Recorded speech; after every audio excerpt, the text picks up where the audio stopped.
Hi friends. ఈరోజు మనం ఒక వ్యక్తి గురించి అయితే తెలుసుకోబోతున్నాం. ఆ వ్యక్తి తన కూతురికి చలివేస్తుందని చెప్పేసి ప్రతిరోజు కూడా డబ్బు కట్టలతో చలిమంట వేసేవాడు.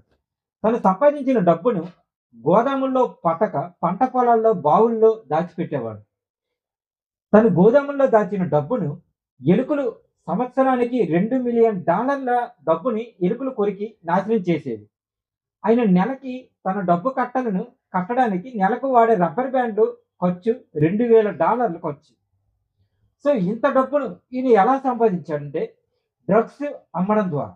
అలా వచ్చిన డబ్బుతో పేదల కోసం ఇల్లు కట్టాడు, ఆస్పత్రులు కట్టాడు, చదువుకోవడానికి స్కూల్స్ కూడా కట్టాడు. సో వాళ్ళందరి దృష్టిలో కూడా ఈయన ఒక దేవుడు. ఈయన పేరే ప్యాబ్లో ఎస్కోబార్. ఈయన కొలంబియా దేశానికి చెందినవాడు. అతని ఆదాయం ఎంత ఉండేదంటే కొలంబియా దేశ సంవత్సర జీడిపి కన్నా ఈయనక ఆదాయం అనేది చాలా ఎక్కువగా ఉండేది. ఈయన డ్రగ్స్ వ్యాపారం చేసేవాడు కాబట్టి ఒక క్రిమినల్. సో 1993వ సంవత్సరంలో ఈయన్ని పోలీసులు కాల్చి చంపడం జరిగింది.